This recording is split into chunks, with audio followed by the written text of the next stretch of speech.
दिल्ली के चंचल पार्क इलाके में एक परिवार के 2 बच्चों का भविष्य अचानक अंधकार में डूब गया। जहां इन बच्चों के माता पिता की कोरोना से एक ही दिन में चंद घंटों के अंतराल में मौत हो गई, वहीं परिवार में बुजुर्ग दादी और ये दोनों बच्चे अनाथों की जिंदगी जीने को मजबूर हैं।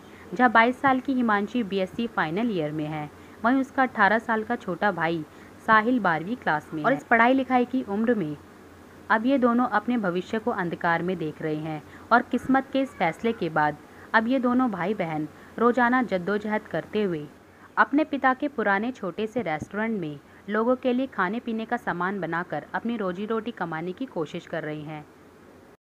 वहीं हिमांशी बताती हैं कि अप्रैल 2021 के महीने में पहले उनके पिता को कोरोना हुआ, जहां उन्हें इलाज के लिए जनकपुरी के माता चंदन देवी हॉस्पिटल में एडमिट कराया गया और उनके इलाज के लिए घर के सेविंग किए हुए पैसे, गोल्ड आदि सब बिक गए। वहीं उनकी मां भी कोरोना से बीमार हो गई, जहां हॉस्पिटल में बेड न होने की वजह से उन्हें किसी भी हॉस्पिटल में एडमिट नहीं किया गया और मजबूरी में उन्हें घर पर ही रखना पड़ा। वहीं ऑक्सीजन के लिए उन्हें ब्लैक में 15,000 का ऑक्सीजन सिलेंडर खरीदना पड़ा। जहां दोनों भाई बहन माँ बाप को बचाने के लिए हॉस्पिटल और ऑक्सीजन के लिए पूरे दिन चक्कर काटते थे, लेकिन 28 अप्रैल 2021 को उनकी ज़िंदगी में अंधकार फैल गया। जहां घर के अंदर उनकी मां ने अंतिम सांसें ली, वहीं मां का अंतिम संस्कार करके घर में लौटने पर दोनों भाई बहन को पिता के भी मौत की खबर मिली। जहां एक ही दिन में चंद घंटों के अंतराल में हिमांशी और साहिल ने अपने माता पिता दोनों को ही खो दिया था। मेरा नाम हिमांशी है। दोनों की डेथ कोविड की वजह से हो गई थी।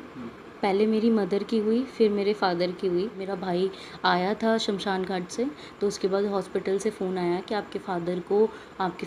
मेरे फादर को डायलिसिस पे करना पड़ेगा। पर डायलिसिस में साइन कर आई थी, लेकिन उससे पहले ही मेरे फादर का उन्होंने कहा, मैं नीचे ही बैठी हुई थी के लिए, पर उन्होंने कहा कि नहीं, अब आपके फादर भी नहीं रहे, आप अपने रिश्तेदारों को बता सकते हैं। मेरे घर में सिर्फ मेरा एक छोटा भाई है और मेरी दादी है। और मेरे फादर पे अभी मेरे लास्ट ईयर मेरे फादर ने एक बिज़नेस स्टार्टअप करा था, जिसकी वजह से बहुत सारा लोन था और उस लोन की वजह से गोल्ड लोन हो गया, पर्सनल लोन हो गए, ये सारे लोन अब मुझ पर आ गए हैं और मैं एक अनएम्प्लॉयड हूँ।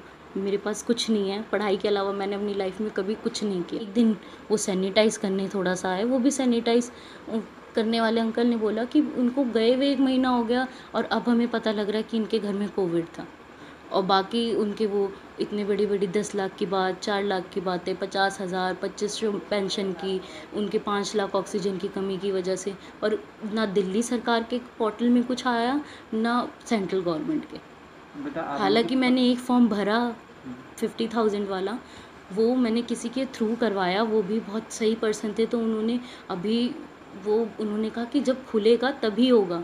और वो 4 लाख वाला, वो तो कहता है कि अभी हमें गवर्नमेंट से कुछ नहीं पता, हम सिर्फ फॉर्म इकट्ठा कर। कि मेरी मम्मी के डेथ सर्टिफिकेट 3 बार एमसीडी वालों ने ऑनलाइन रिजेक्ट कर दिया। मैं वहाँ पे गई तो वो कहते हैं कि आपकी गलती है, शमशान घाट की उसमें आपने साधारण लिखवा के कोविड का कैसे कर दिया। तो मैं बताती हूँ कि उसमें मेरी कोई गलती नहीं, क्योंकि उस टाइम पे मुझे कोई आइडिया नहीं था, क्योंकि मेरे मदर फादर दोनों की सेम डे हुई, मुझे कुछ नहीं पता था। उनकी कोविड से डेथ हुई है, मुझे इतना पता, और मुझे किसी ने कुछ नहीं बोला।